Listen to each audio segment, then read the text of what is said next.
Around. Around का जो लफ्ज़ है वो राउंड से निकले हैं। राउंड की मानी है गोल। चूंकि राउंड एक एडजेक्टिव है और अराउंड एक प्रीपोजिशन है।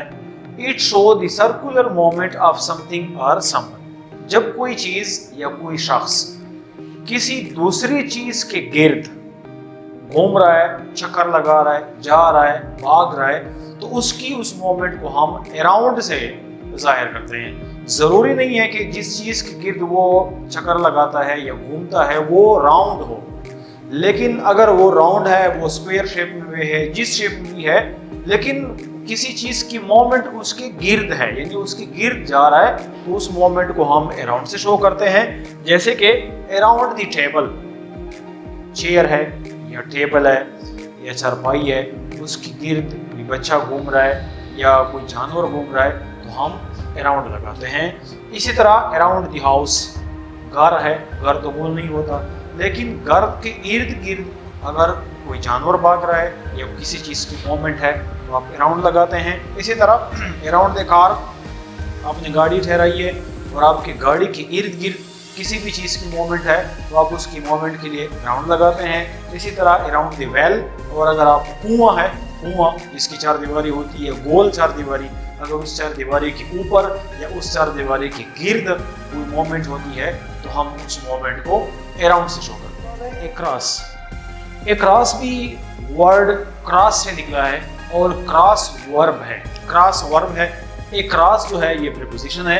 एक क्रॉस का इस्तेमाल कैसे होता है? It shows the moment from one side to another. जैसे कि हमने एक पहले मोमेंट की बात की, थ्रो की। थ्रो किसी कवर एरिया के अंदर से जब मूवमेंट होती है तो थ्रो यूज होता है।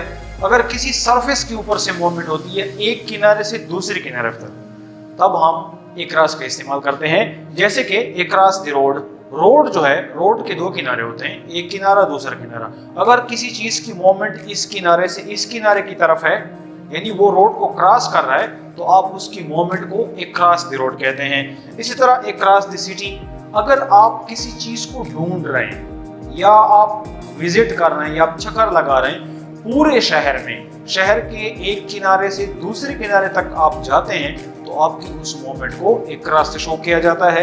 एक क्रॉस द काउंट्री, एक क्रॉस द काउंट्री का वर्ड आपने अक्सर ISPR के कॉन्फ्रेंस में देखा होगा कि वो ऑपरेशन के हवाले से कहते हैं कि एक क्रॉस द काउंट्री, यानी हमने पूरे मुल्क में कराची से खैबर तक या जो बाउंड्रीज होती है मशरिक से मगरब तक, शुमाल और जनूब तक, ये टोटल एरिया जो है, इसमें अगर मूवमेंट होती है ऑपरेशन के हवाले से, गाड़ी किसी भी तरह की जब मूवमेंट होती है एक बाउंड्री से दूसरी बाउंड्री तक, एक हद से दूसरी हद तक, एक किनारे से दूसरे किनारे तक सरफेस के ऊपर, तो हम उस मूवमेंट को एक क्रॉस से शो करते हैं।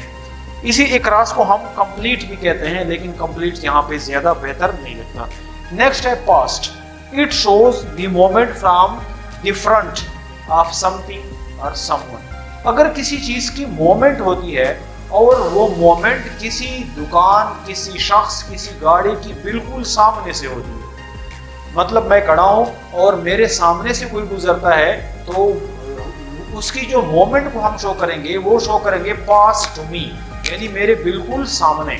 इसी तरह अगर किसी गाड़ी के सामने से कोई गुजरता है तो आप कहेंगे कि पास टू माई कार, यानी आपकी गाड़ी की बिल्कुल सामने। अगर दुकान के सामने से किसी चीज की मूवमेंट होती है तो आप कहेंगे पास टू दी शॉप। जैसे कि मिसालें हैं, he goes pass to the shop, यानी वो दुकान के सामने से कोई बंदा भागता हुआ गुजरा, तो दुकान और उस बंदे की मूवमेंट जो कि दुकान के सामने से हुई है और वो सामने से गुजर गई है, तो हम उसको पास से शो करते हैं। He crosses pass to the gate, यानी गेट के सामने से उसने क्रॉस किया या पार किया या उबूर किया या गुजर किया। इसी तरह they run past the school, school के सामने से भाग गए या स्कूल के सामने से दौड़ने लगे। तो जब किसी चीज की मोमेंट दूसरी चीज के सामने से होती है तो हम उस मोमेंट को पास्ट से।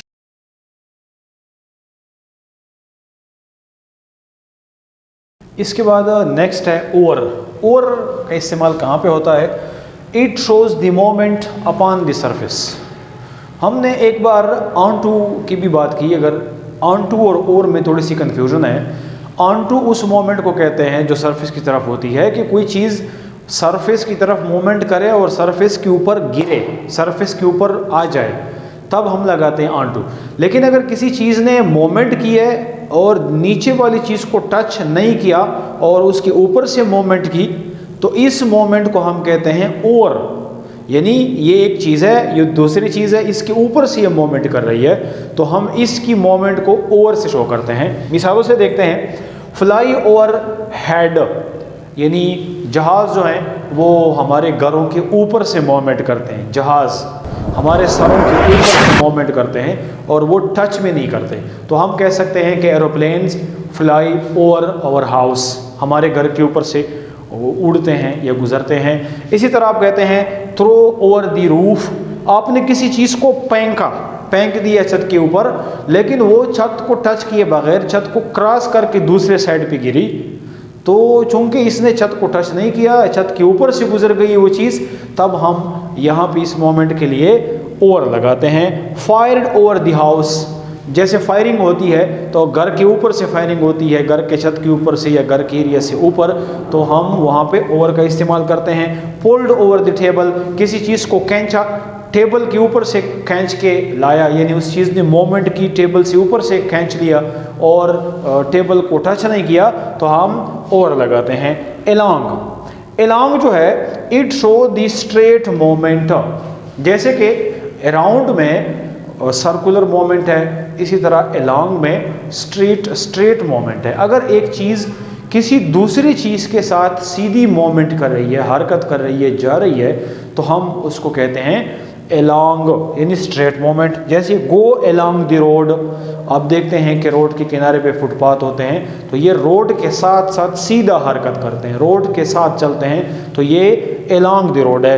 Run along the river bank, दरिया का किनारा है और आप उस किनारे के साथ साथ जा रहे हैं, मूवमेंट कर रहे हैं, वॉकिंग कर रहे हैं, तो हम एलॉन्ग दी रोड बैंक और रिवर बैंक कहते हैं। वॉक एलॉन्ग दी वॉल, अक्सर आपने देखा होगा कि जो बुज़ुर्ग होते हैं या बच्चे होते हैं दीवार के साथ हाथ लगा के जाते हैं, दीवार के सहारे जाते हैं, तो किसी भी चीज़ के साथ जो सीधी मूवमेंट आपकी होती है उसके लिए हम लगाते हैं एलॉन्ग।